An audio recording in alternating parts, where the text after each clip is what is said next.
Thank you so much, Mayor. Mr. Schneider, you're recognized.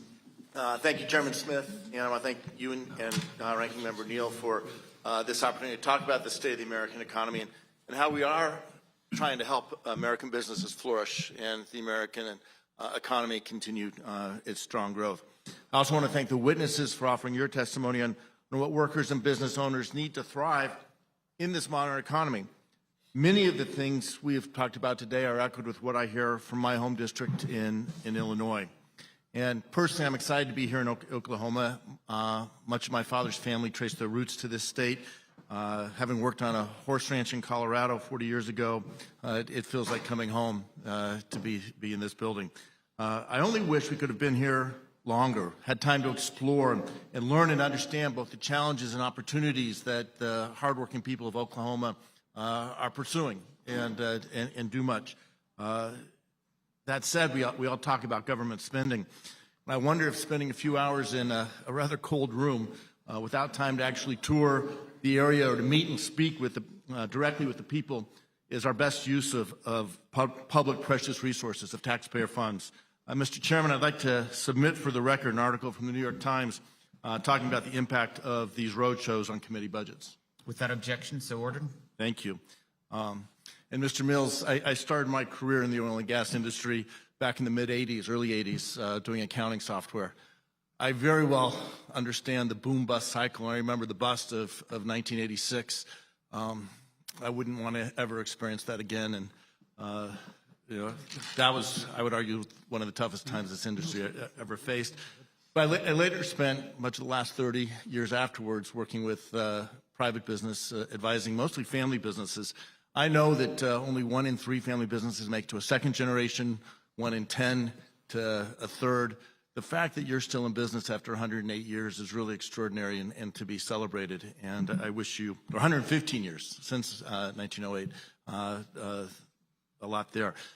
I also know from my experience that there are 4 key factors that businesses depend on for growth. One is a business model. Government has no role in that. That's up to each of you to decide the best model.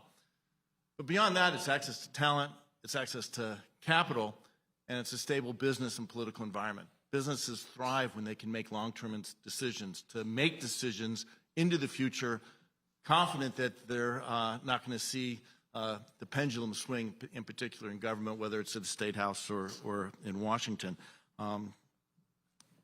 That said, we also hear, and everywhere I go I'm hearing about the challenges with labor. You all have touched on that. Every company I talk to, small, medium, large size, high-tech, service industry says we are having a hard time finding people. And this is something we've seen over the last more than 2 decades, a decline in workforce participation and people coming there. There are things we can do. We need to educate our workforce. We need to make sure we have workers coming up. And I think the government does have a role in that. In particular, I applaud in my district the community colleges. Lake County is one example that is working very hard to do that, but we can promote that training.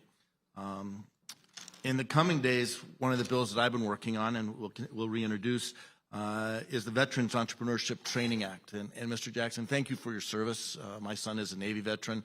I represent Naval Station Great Lakes, so every recruit going into the Navy comes through my district. So I'm in every way possible a Navy dad. Our bill codifies and expands the successful Boots to Business program offered by the Small Business Administration. This is a program that provides entrepreneurship courses to people coming out of service, transitioning back into civilian life. And I'm proud to be working across the aisle with the Small Business Committee Chairman, Roger Williams, in introducing this, and across the Capitol with Senators Durbin and Ernst in the Senate. So, Mr. Jackson, I'll turn to you. You served our country heroically. You came back. You're working in your community. You're making a difference. You've talked about the ups and downs, both personal and in business. And you're working as a career coach with Veterati. Can you share a little bit about your experience, what you've learned, and what you wish lessons you could have been provided along the way, and how some of the challenges the veterans you're working with, what they face and how we can better support them? I appreciate that question. I know we're short on time, but there's 3 things I would want to highlight there. One is I wish I had known when I was transitioning that there were more things available for people who wanted to start a small business.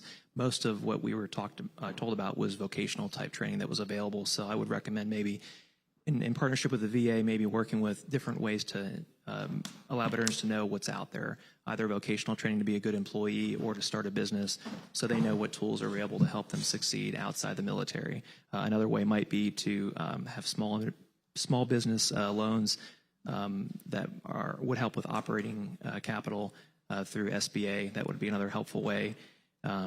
And then we also have existing organizations that do a great job, Veterans of Foreign Wars, American Legion, things like that, that are in place right now at no cost to veterans that are very helpful. Great. Thank you. And again, thank you for your service. Want to thank the representative. Recognize